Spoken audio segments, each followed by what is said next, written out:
Hi, it's Ash from the Pest Podcast, and I'll just welcome you back. And today we're going to find out about odorous house ants. So let's get right into it. We won't waste any of your time. This picture tells 1,000 words.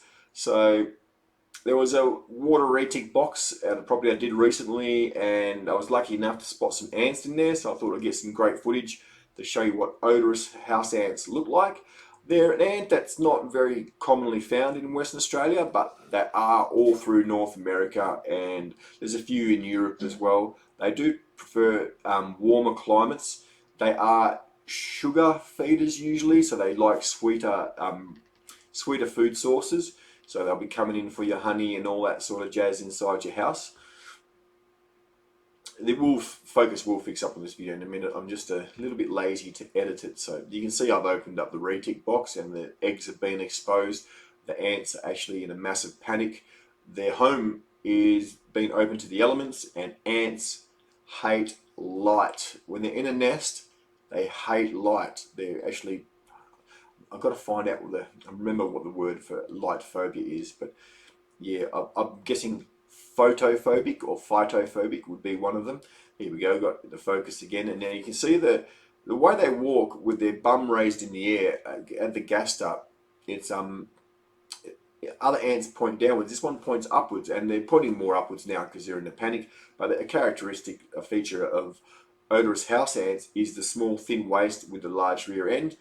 They're polygynous, which means they will have subnests and nests and different chambers in nests, not one main chamber. They'll have lots of different chambers interconnected, so very versatile. If one part gets affected, they can always adapt and change.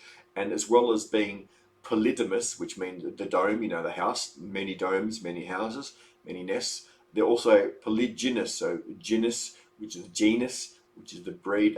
They have many queens, multi-queens. So rather than other ants having single queen for the colony producing the eggs, odorous ants are polygynous, which means they do have more than one queen in a nest at a time. So while this queen's getting old, they're already raising the next one, and already probably got another one producing eggs at the same time. They're never wanting for more reproductives that way, and they're never going to get caught out. So with the multiple sections of the nest, all multiple nests interconnected, subcolonies, colonies, multiple queens, you can see how they can be a real problem after a while. The good thing is they are sugar feeders, so they should be easier to bait with, honestly, the cheaper baits. Not the actual chemical, but they're cheaper because sugar baits are easy to make. So the boric acid sugar baits like ant rid might very well work in a situation. A $5 solution instead of a big expensive pest controller. Maybe I shouldn't be telling you that. But anyway, give it a try, especially inside. If you're trying to minimize chemicals, ant baits work outside, but they do need to be protected from the elements. So if you're going to bait here, you might even put it under the retic box so it's protected from sunlight and wind and water to a certain extent in a little bait box. You could chemically treat in this situation. You can see they're panicking and removing their eggs. The roles, you see the defined roles in the colony, the egg carriers and the egg protectors are doing their thing now. The workers, a little bit of a panic trying to work out what's going on. The protectors are guiding and telling the other ants what to do. You can see them stationed at various points. They're going to go this way, go that way. You can tell the colony doesn't know what it's going to do right now, but their main focus, you can see, they're getting eggs out the sunlight because those eggs are like little maggots inside. They sort of dry out very easily. These guys are going to protect them as soon as possible. The most obvious way to identify the odorous ant, of course, is by crushing it and giving it a little bit of a smell.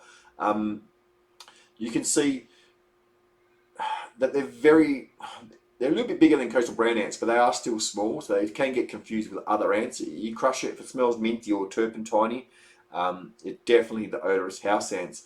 And also the other way to tell is their behaviour, the way they move fast. I know they're in a panic there, but even when they're comfortable, they move in a random pattern, so it seems. But they definitely know what they're doing. But compared to the lines of the coastal brown ants or the lines, the defined directions of white-footed house ants, they know where they're going. These guys have a chaotic structure, I guess you'd put it. I'm sure it results in good results for them, and it's they're very good for them. But being sugar-based feeders, they will raise aphids and get sap, sweet sap from trees and that sort of thing. So you will find them more in Australia anyway. You will find them more in vegetation usually, on the edges of curbs near trees. You won't really find them inside usually unless they've gotten so big and there's not, basically if there's no coastal brown ants around, these guys might have a chance to get into your house. And when they do, you can see they're very erratic, very hard to control. So you definitely want to go for baiting when they're inside, especially if you're doing it yourself. You don't want to go applying sprays inside yourself, not only for safety reasons, but you'll make it worse. It's renowned with us pest controllers, you guys getting your home defense and just making it harder for us by driving them away from the obvious areas where we could bait them. So yeah, try the bait inside. If that doesn't work, it might be worth getting a professional in. So yeah, other than that, now you know what odorous house ants look like. And I guess I'll see you next time. You can always give us a call on 043 00 99 430. Hit us up on the interwebs. I'm not going to go into details. If you can't find us, something wrong. I'm not doing my job properly. So I'll see you around. You know what odorous house ants look like now. And all the best. And I'll see you next time. Thank you.